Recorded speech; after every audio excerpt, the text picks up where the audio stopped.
Hello everyone, welcome to my channel. तो आज हम करने जा रहे हैं चैप्टर 3 की जो एग्जांपल्स दिए हुए हैं ना एक्सरसाइज 3.1 से पहले। आज हम वो करने जा रहे हैं। इससे पहले हमने इसका इंट्रोडक्शन कर लिया है, ठीक है। तो आप पहले उस वीडियो को वॉच कीजिए और उसके बाद हम क्या करेंगे, एग्जाम्पल 1 स्टार्ट करें, क्योंकि उसमें मैंने जो बेसिक कराया है पहले आपको वो आना बहुत ही जरूरी है। तो देखो, हमारी 3 कंडीशंस होती थी यहाँ पे। मतलब क्या होगा, चैप्टर का नाम क्या था, pair of linear equation in two variables. मतलब कि ऐसे जैसे कि ये x है, ये y है, ये फर्स्ट लाइन की इक्वेशन ये है और सेकंड लाइन की इक्वेशन ये है।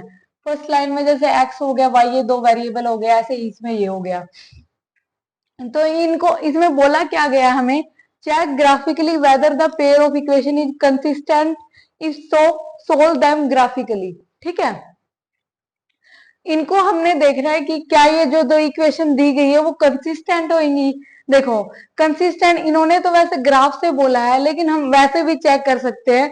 हमारे पास 3 कंडीशन होती थी। जैसे इसका जो कोफिशिएंट होता है, जैसे यहाँ पे 1 है और इसका कोफिशिएंट 2 है, ये a1 ये a2, 1/2 हो गया।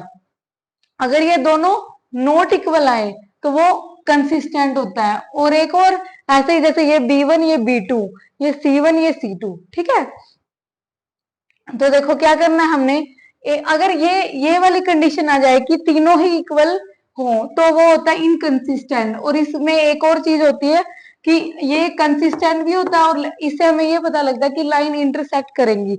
और इसमें क्या होता है, इनकंसिस्टेंट होती है ये पेयर ऑफ इक्वेशंस, और क्या होती है, ये पैरेलल जाएंगी। इससे हमने ऐसे सोल्व करके पता लग जाएगा कि ये लाइंस पैरेलल होंगी। थर्ड कंडीशन हमारे पास आ जाती है को, ये भी क्या है, कंसिस्टेंट का होता है, लेकिन इसमें क्या होंगी, लाइन कोइंसिडेंट होंगी, मतलब एक दूसरे के ऊपर लाई करेंगी। लेकिन इसमें क्या करना है हमने, इसमें आपको लगाना है तो ये चीज लगा भी सकते हो कि आपको पता लग जाए कि हाँ कैसे क्वेश्चन करना है, लेकिन डायरेक्ट इसको ग्राफ की हेल्प से भी आप सोल्व कर सकते हो। तो देखो, हम इसको ग्राफिकली सोल्व करेंगे और हम बताएंगे कि तीनों में से कौन सी चीज होगी, मतलब कि इंटरसेक्ट करेंगी या कि कोइंसिडेंट करेंगे। अगर इंटरसेक्ट और कोइंसिडेंट वाला दोनों में कोई भी केस आया ना तो वो क्या होगा, कंसिस्टेंट हो जाएगा। ठीक है, और बीच वाला आया तो वो इनकंसिस्टेंट। तो देखो, हम इनकी टेबल बनाएंगे, ठीक है।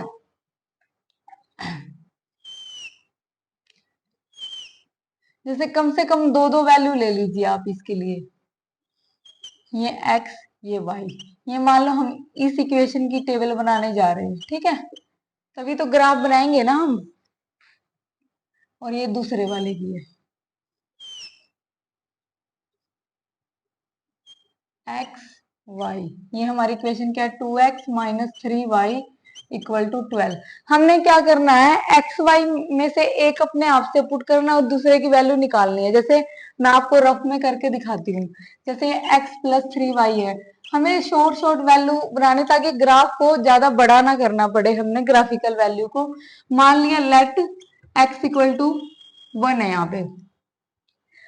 या हम ऐसी वैल्यू लेने की ट्राई करते कि डेसिमल में ना आए, ठीक है। तो मैं 2 ले लेती हूँ एक्स को एक बार के लिए यहाँ पे। तो देखो, अगर मैंने ये 2 लिया, ये उधर जाके 4 नहीं, वो फ्रैक्शन में आएगी। तो हम एक्स की क्या वैल्यू, पहले जीरो लेके देख सकते हैं।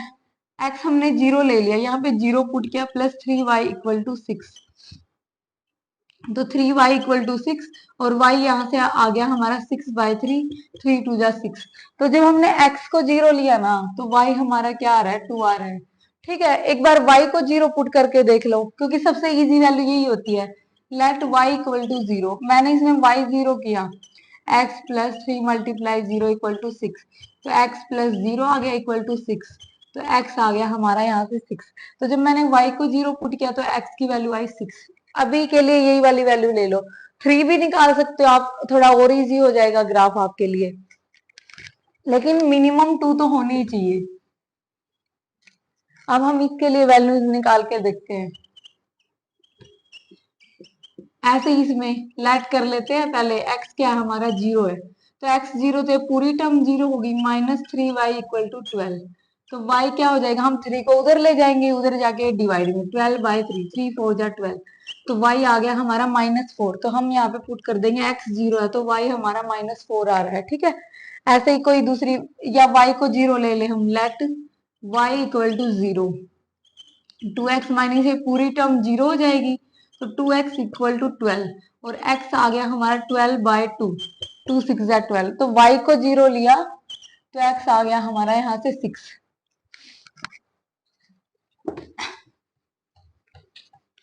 ठीक है, अब हम इसको ग्राफिकली रिप्रेजेंट करेंगे। मैं ऐसा करती हूँ, वो वाली टेबल को यहाँ पे लिख देती हूँ ताकि हमें ग्राफ के लिए स्पेस मिल जाए। x y 0 -4 6 0। ठीक है, मैं आपको यहाँ पे आपको ग्राफिकली दिखाती हूँ। एक और चीज, कई बार हमें क्या करता है, जब हम टेबल बनाते हैं ना, हमें तभी पता चल जाता है कि वो इंटरसेक्ट करेंगे। देखो ये जो 6 0 वाली चीज है दोनों में आ रही है, इसका मतलब यहाँ पे ये लाइन क्या करेंगी, इंटरसेक्ट। और यहीं से हमें पता लग गया ये कंसिस्टेंट होएगा, लेकिन इसको ग्राफिकली भी शो करना है, क्योंकि हमें क्या बोला गया, क्वेश्चन में बोला गया कि इनको ग्राफिकली हमने शो करना है। ठीक है, ये हमारा ओरिजिन होता है, ये हमारा -y, यहाँ पे y मतलब यहाँ पे y की प्लस वैल्यू होती है, यहाँ पे माइनस होती है, यहाँ पे x एक्सिस की प्लस वैल्यू होती है और यहाँ पे माइनस। ठीक है, तो हम गैप सेम लेना आपने, 1 2 3 4 5 6, हमारे पास 6 तक ही मैक्सिमम वैल्यू आई है तो हम इतना ही लिख लेते हैं। यहाँ पे -1 -2 -3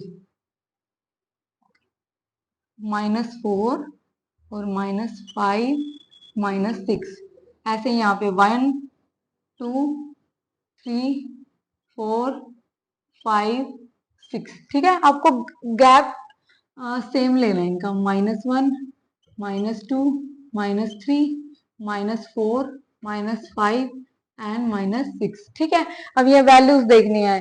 जब x 0 होता है इसका मतलब वो वाली वैल्यू कहाँ करेगी, y एक्सिस पे लाई करेगी।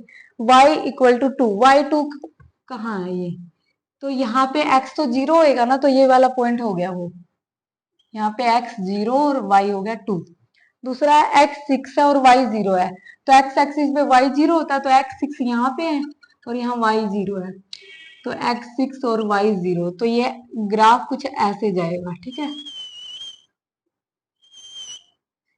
मेरी स्ट्रेट लाइन नहीं आई है, लेकिन आप जब इसको कॉपी पे सोल्व करोगे तो बहुत ही अच्छे से स्केल की हेल्प से आपको ड्रॉ करनी है। ठीक है, फिर दूसरा क्या है, x हमारा 0 है, y -4, y एक्सिस का है माइनस भी यहाँ पे, और y एक्सिस पे x 0 होता है, x 0 -4, और दूसरी वाली वैल्यू हमारी सेम है 6 और 0, यही वाला पॉइंट हो गया। तो ये क्या होंगी, ये कुछ ऐसे इंटरसेक्ट कर जाएंगी। ठीक है, तो देखो हमारी क्या आ गई, इंटरसेक्टिंग लाइन आ गई, intersecting lines and also consistent, और ये क्या है, कंसिस्टेंट भी है।